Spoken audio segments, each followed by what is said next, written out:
HORASMANTUAPURBA, ya, dokterHORASMANTUAPURBA. Channel YouTube ya, channel kebanggaan kita bersama tentunya. Selamat tahun baru teman-teman. Ya, selamat merayakan tahun baru 2022, 1 Januari 2022. Ya, tentu kita ya sehat-sehat dalam lindungan Tuhan Yesus Kristus.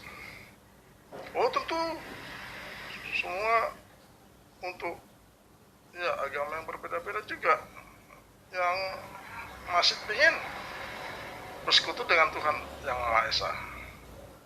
Ya teman-teman, untuk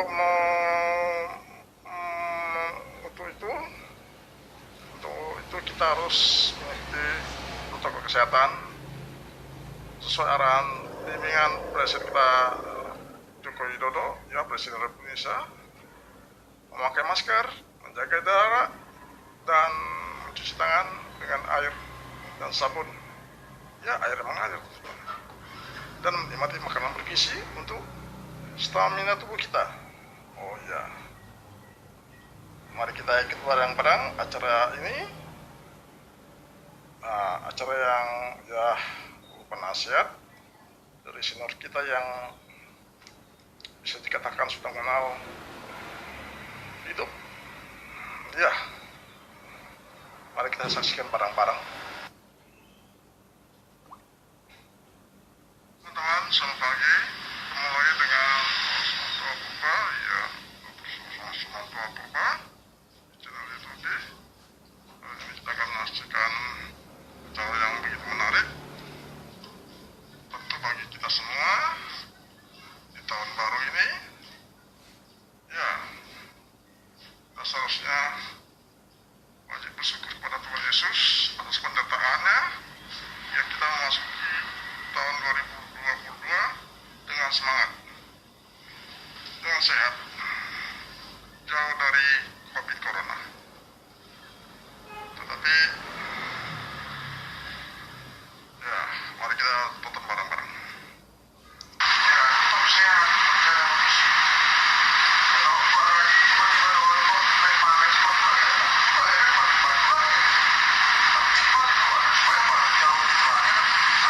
Has shifted. The world is accelerating. The science fiction of yesterday is rapidly becoming the science fiction of right now. How do we withstand the tectonic shifts in the world around us? How does a society thrive when the world economy is undergoing constant disruption? How do we continue to learn when information is moving at the speed of light? There are places that are ahead of the curve, cities building the tools for tomorrow. We want to create innovations that have a real world impact. One day Singapore can be self-sustained in food production. We are looking at the development of Singapore 40 years ahead of time. This city could be a model for what's to come. This is the city of the future, Singapore.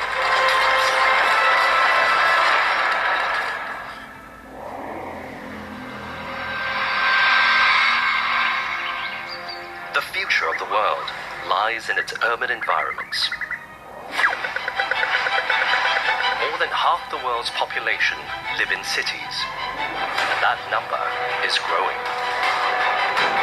This rapid influx of people creates possibility, but it also creates challenges. How can the cities of today grow and thrive to become the places we want to live in tomorrow?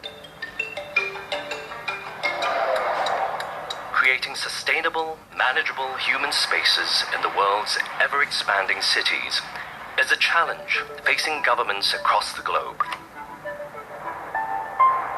And no one understands the complexity of this challenge better than the planners at Singapore's Housing and Development Board, the agency in charge of creating living spaces for about 80% of the resident households in one of the most densely populated cities. I'm an architect by training, and I also have a master's degree in planning. So I'm an architect planner. Since 2010, Dr. Cheong's vision and guidance has helped usher in a new era of smart public housing for the HDB, allowing the city she loves to grow and thrive despite significant challenges.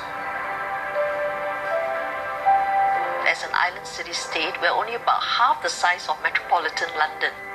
We have to house 5.7 million people, and we are, of course, very land and resource constrained.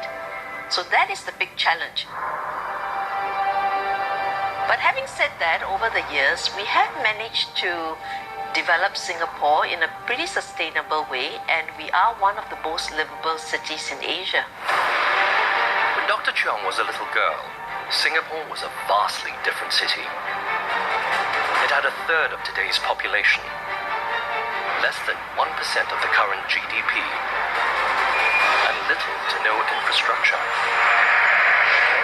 In just over 5 decades, though, this tiny city-state has undergone a remarkable transformation. Singapore's HDB has built 1 million flats, creating one of the most successful public housing programs in the world. HDB is now looking to high-tech, innovative solutions to not only provide enough living spaces for Singapore's citizens, but also improved quality of life for decades to come. We have very sophisticated computer models that help the architect planner to improve the environmental quality in the town. So for example, Singapore is in the tropics, so we want to encourage the breezes to come through. Through computer simulation, you can actually position the blocks and the public spaces and the parks in such a way that help you to achieve this.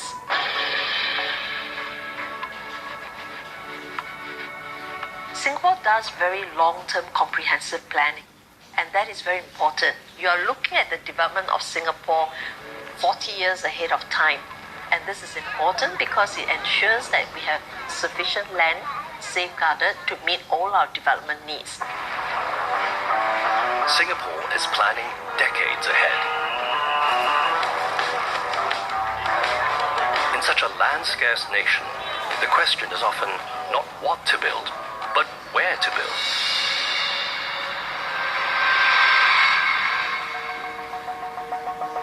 Singapore's Urban Redevelopment Authority is in charge of identifying the future needs of all Singapore's land. It's the kind of challenge that draws in the adventurous and the curious. I'm very much an urban person. The city is close to my heart, and even more so having worked in detail on the plans over the last 20 over years. For Andrew and the URA, sometimes that work means creating land from nothing, a process known as land reclamation. Since independence in 1965, Singapore has used reclamation to increase its landmass by about 23%. One of the most striking examples of this, and perhaps a vision that cities across the world may adopt, is Singapore's Marina Bay, a vast engineering project that has been decades in the making.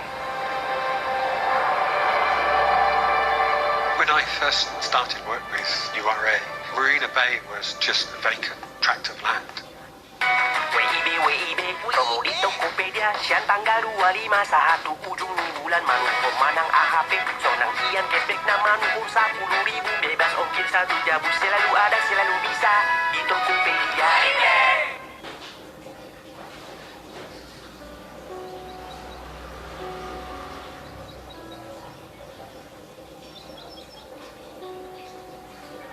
Saya cinta Bali, pulau yang indah, membuat saya merasa nyaman berada di sini. Tetapi hidup cukup berat saat ini. Pandemik menjadikan kehidupan kami sangat sulit. Pandemi ini mengingatkan saya akan kehidupan saya sebelumnya. Semenjak Sejak saya berusia 14 tahun, saya tidak pernah keluar rumah sama sekali. Dan memang keterbatasan saya adalah masalahnya. Saya sudah mencoba untuk mendapatkan operasi di luar Bali. Namun ternyata operasi itu gagal. Saya merasa saya sudah tidak ada harapan lagi untuk bisa lebih maju serta mengubah keadaan saya yang sebelumnya. Tapi ternyata Tuhan berkata lain. Saya dipertemukan dengan sosok orang yang baik hati. Dan beliaulah yang membantu saya untuk mendapatkan operasi di Singapura. Setelah operasi kedua itu, saya seperti merasa terlahir kembali. Dan saya juga memiliki semangat yang baru. Saya bisa berjalan, saya bisa menggunakan sepatu khusus, dan bahkan saya bisa mengendarai sepeda motor.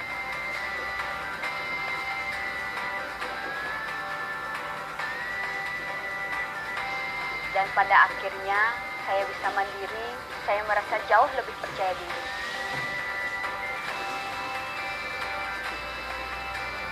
Saat usia saya 21, teman dekat saya mengenalkan olahraga, yaitu rugby. Saya pernah mewakili Indonesia di ajang SEA Games, yaitu di Incheon, Korea. Untuk kualitasnya Radni, dia seorang atlet itu beda dari yang lain. Karena dia punya skill sangat-sangat luar biasa. Saya sangat-sangat bangga ya punya atlet seperti Radni. Menari juga salah satu bagian dari membangkitkan kepercayaan diri. Dan tentu saja saya merasa bangga bisa melakukan tarian tradisional, mempunyai kesempatan bertemu dengan orang baru, dan bahkan membuat kepercayaan diri saya semakin tumbuh. Dan rasa itu membangkitkan saya untuk menolong banyak orang. Dan karena alasan itu, saya terlibat di Yayasan Cahaya Mutiara Ubud. Saya tinggal di yayasan dan menjadi ketua di yayasan. Saya membantu teman-teman penyandang disabilitas yang ada di Bali untuk memperdayakan diri mereka agar mereka jauh lebih maju. Beberapa teman-teman di yayasan ada yang menerima bantuan dari Maybank Rice. Mereka diajarkan tentang pengetahuan dan juga keterampilan. Saya benar-benar merasa bersyukur akan kehidupan saya yang sekarang. Ya tentu saja saat ini kita berada di situasi yang sangat sulit. Namun kita hanya perlu bersabar lagi. Kita adalah orang yang tangguh dan percaya. Kita pasti bisa melewati ini semua.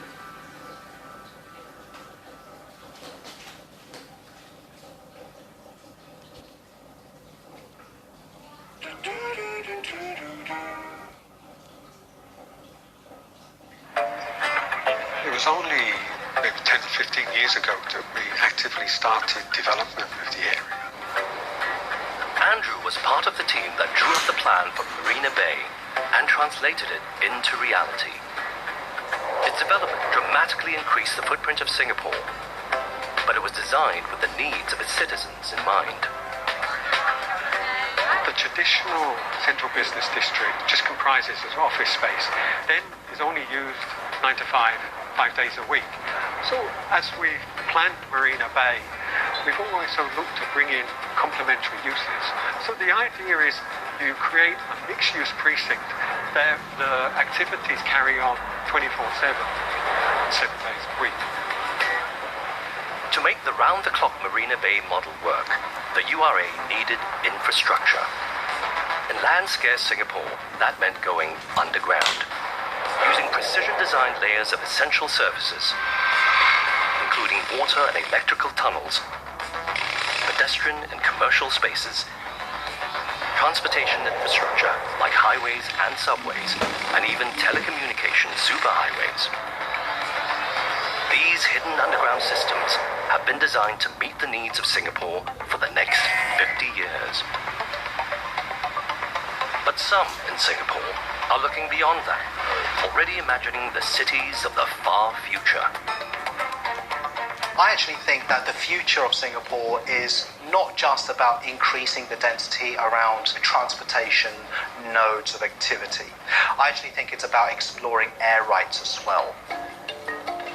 Jason Pomeroy has grand visions for his city. The award-winning architect of Singapore's first zero-carbon house, the Bee House, his designs are pushing the boundaries of how Singapore might look more than 50 years from now. Think about creating structures over roads, over motorways, topping up above existing structures. The rooftops today might be sky courts, sky gardens of recreation. If cities expand upwards into the skies, conventional methods of road transportation may no longer be effective.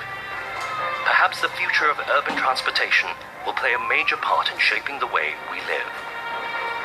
And then all of a sudden you're going to need to think about how to get people up there. You know, if you were to fast forward 50 years from now, we already see drone technology becoming so advanced. Why are we not sticking people into those drones? Again, a bit like Blade Runner. All of a sudden, your sky courts, your sky gardens, even your private terraces to your condo is actually a landing platform for your own personalized drone. Though the idea of us flying to work may be decades away, drone technology is advancing rapidly and could become integral to the evolution of transportation in the cities of tomorrow. In Singapore, the government has thrown its support behind an advanced program to test the limits of drone capabilities in the world's rapidly expanding urban environments. Yeah, we will release the drone. Skyways is Airbus's project that is exploring this urban air delivery domain, or basically cargo delivery with drones project.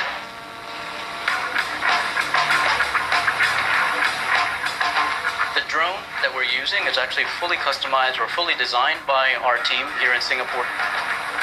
To ensure maximum safety in the air, the drones have multiple aerospace-grade navigation systems, so that if one system malfunctions, it can rely on others to fly to its destination.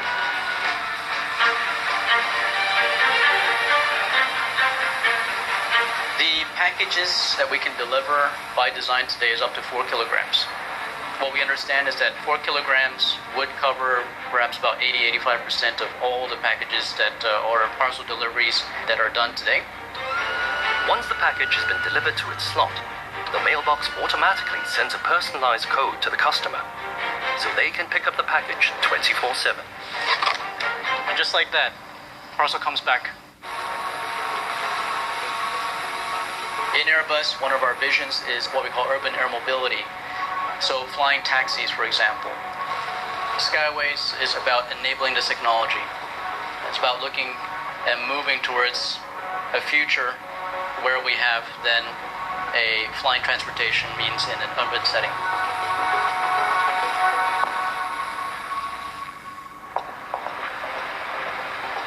Singapore innovators are imagining and experimenting the what's next for urban travel.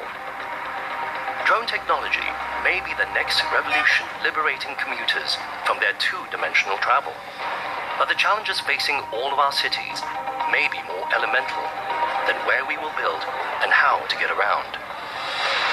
Providing food and water for the millions of people that will pack into our urban environments could be the biggest challenge yet.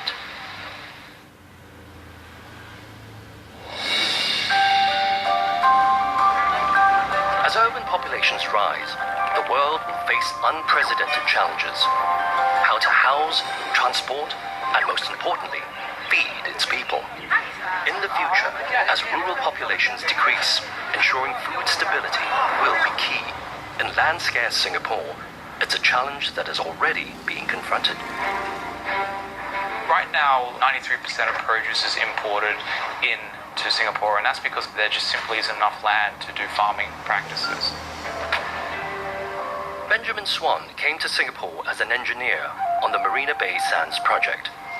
But having fallen in love with the city, he recognized a challenge and an opportunity to help the nation towards its goal of food sustainability. Ben is developing a new way to grow food, not just in Singapore, but in any urban environment. Sustenir is a controlled environment agriculture farm. We effectively replicate what's happening outside in nature to grow impossible products in impossible places. Singapore is a trailblazer in this technology, having opened the world's first commercial vertical farm in 2012. Now Sustenir, through their patented processes, are able to grow produce indoors without sunlight and without soil. What we actually have done is we've come up with our own system here to introduce the seeds directly into the foam cube. So what that does is ensures that we have 100% germination success. This room has been specially designed to take the plant from its initial germination through to a mature state where we can introduce it into the main grow rooms. These large-scale growing rooms are astonishing feats of agricultural technology. The precision calibration of the growing environment allows these new-age farmers to optimize cultivation at every stage in the plant's growth. We control the air temperature, the humidity, the light durations, the light wavelength. We control the dissolved oxygen in the water as well as the carbon dioxide saturation in the air. In these closely monitored growing rooms, Sustainier is creating food history. First ever Singaporean grown strawberries. We're actually growing 3 varieties in this room. What we've learned through controlled environment agriculture, we can actually emphasize certain characteristics of the plant. So without using GMO, we can make our kale softer. We can actually make it sweet. A lot of the Singaporeans don't like their products to be bitter. So we took it into our R&D lab, and what we found was by manipulating the air temperature and humidity and also the wavelength of light and the growth cycles, we were able to create this great product that we're growing today. Not only is this farm able to produce vegetables perfectly calibrated for Singaporeans, but the techniques could provide vital farming areas for the densely populated cities of the future. Traditional land farming grows produce outside on a flat, linear area. Sustainier's system grows food inside, in any building, expanding agriculture's footprint up into the sky. So what vertical farming means for places like Singapore that has very little or has land scarcity is that we can leverage buildings to grow product, and with the efficiency that we have within our footprint, we believe one day that we could actually produce enough produce indoors to sustain Singapore's demand. Fresh, available food will be a necessity in our cities, not only to feed citizens, but also to keep them healthy. As populations age and the incidence of diabetes continues to rise across the developed world, Singapore, like all cities, needs to encourage its citizens to eat smart and well. We wanted to deploy food and beverages as a tool to manage. It could be health, it could be wellness, it could be performance, and of course also for fitness as well. Believe it or not, these colorful sculptures are edible. They are the creations of Dr. Lee Man Wai, a scientist at Singapore Polytechnic's Food Innovation and Resource Center. Using the latest breakthroughs in technology, she is creating food tailored to the exact caloric and nutrition needs of Singapore's senior citizens. We wanted to look at personalized nutrition for a target group of people. So what we started off is basically looking at people with different lifestyles, or otherwise looking at people with different health conditions. To realize her vision, Dr. Lee collaborated with bioengineer Mark Wong to build a piece of wearable tech that can monitor a person's nutritional requirements.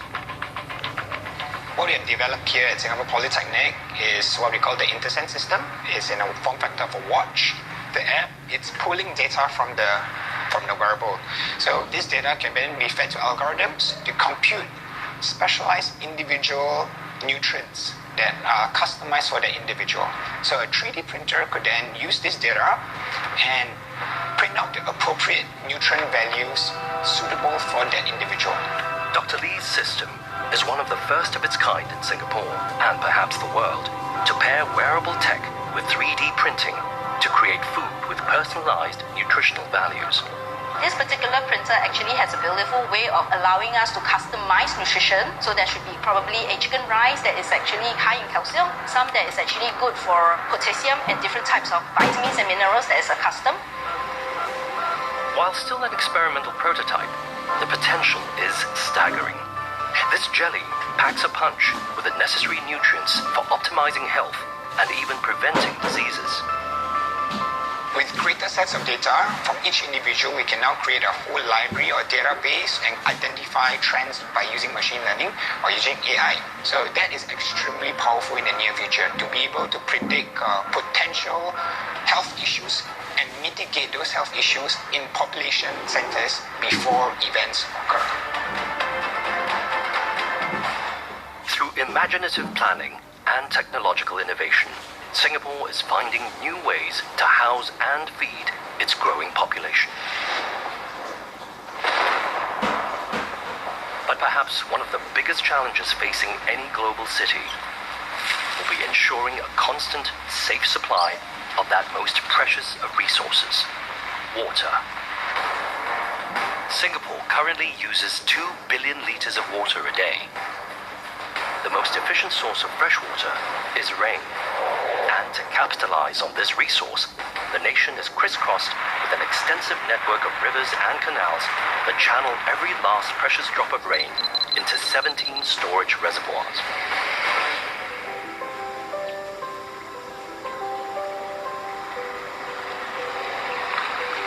About 2/3 of Singapore is a water catchment area. That's about 400 plus square kilometers. So water that falls on a catchment area, it will find its way into our drains and canals, which are linked to one of our reservoirs.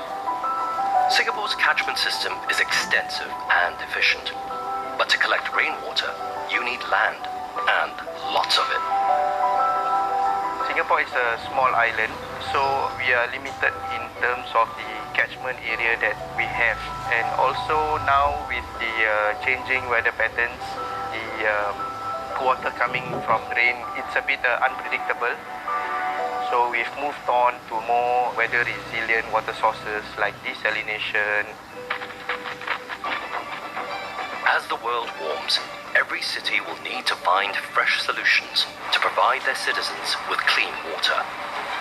In Singapore, the Public Utilities Board is already looking to the future, experimenting with new techniques to push the water potential of the little red dot. Looking ahead, our cities need to overcome a variety of challenges. Rapid urbanization will present problems of growth, housing, and food sustainability. But none may be more crucial than the access to fresh water. Singapore currently imports about half of its daily water requirement. In the next 3 decades, though, the aim is to ensure water sustainability. To do so, planners are looking to a resource the island nation has in abundance: seawater.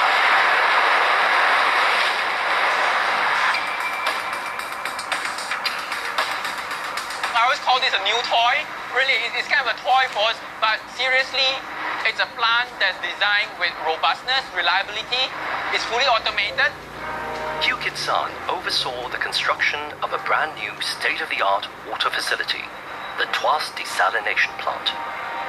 We've been working on this project for the last just over 2 years to get it from a green field and up to the state that you see right behind me, a functional 30 million gallons per day desalination plant. The Tuas Desalination Plant is a modern marvel of precision engineering. In land-scarce Singapore, its footprint is a mere 100 meters by 300 meters. That's roughly the size of 3 football fields. This may seem large, but it is a relatively small footprint compared to plants of its kind around the world.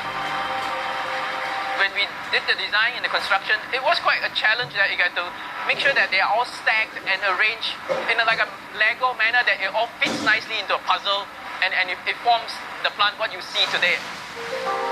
Despite its small footprint, the Tuas Desalination Plant houses one of the world's most powerful technologies for producing fresh water from the sea: reverse osmosis filters.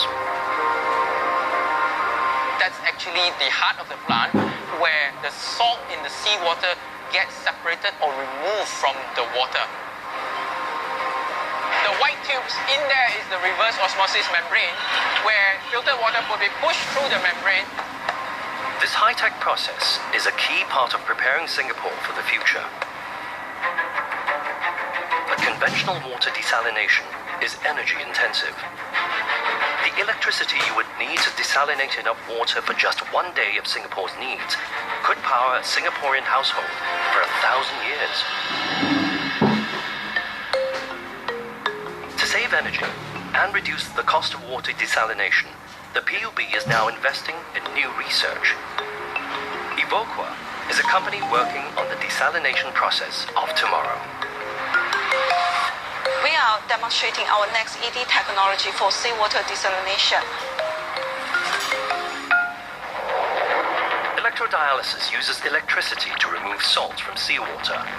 Pairs of electrodes are placed in a stream of salt water, with one positive electrode and one negative. The positively charged sodium ions are attracted to the negative electrode, and the negatively charged chlorine ions are attracted to the positive electrode. This concentrates the salt around the electrodes. The process is repeated until the water is salt-free. Right now we are building a demonstration plant with a capacity of 3,800 meter cube per day. We have plans to further scale up this technology with a capacity of 100,000 meter cube per day. Singapore's innovations in housing, food and water are giving us a glimpse of how a forward-thinking city might solve some of the challenges it faces. But these solutions will come at a price. Fast, secure and thriving economies will be essential for facing an uncertain future. And perhaps no nation understands this better than Singapore. The financial sector is a very, very critical sector for Singapore. Almost 12% of our GDP comes from this sector. So you understand how critical for us to ensure that this sector is a vibrant sector, it is competitive, it attracts the best possible ideas. As the Chief FinTech Officer of the Monetary Authority of Singapore, Sopnandu Mahanti needs to ensure that the nation sets a world standard for the financial sector. This boils down to one thing: technology innovation. Most of the services in financial sector are going to be powered by technology. In 2016, Singapore announced Project Ubin, a new fintech experiment using blockchain technology. Traditionally, banks keep a record of all transactions on their own centralized ledger, which is susceptible to manipulation by hackers. But Project Ubin keeps all records on a blockchain. This means that identical copies of the ledger are kept on a distributed network of computers around the world. These computers check in with each other to ensure that their copy of the ledger is correct. If one of the copies does not match the others, it is rejected and replaced with a copy that the majority of ledgers agree is correct. To tamper with the blockchain to steal money, a hacker would need to hack a majority of the computers on the network simultaneously, a virtual impossibility. The real killer use case is cross-border transfer. Today it takes 2 to 3 days to move money between two countries, the whole overseas transfer. So if we can apply a technology like blockchain, it may give us that opportunity to reduce the time to do cross-border transfer and may also reduce the expensive way we move money from a country to a country. Singapore has long been known as a financial hub, home to major banks from around the world. With Project Ubin, Singapore has ensured that it will stay ahead of the pack when it comes to fintech. In a country short on natural resources, the motto is innovate or die. And Singapore has taken up that challenge, with a startup culture catapulting the nation into the future.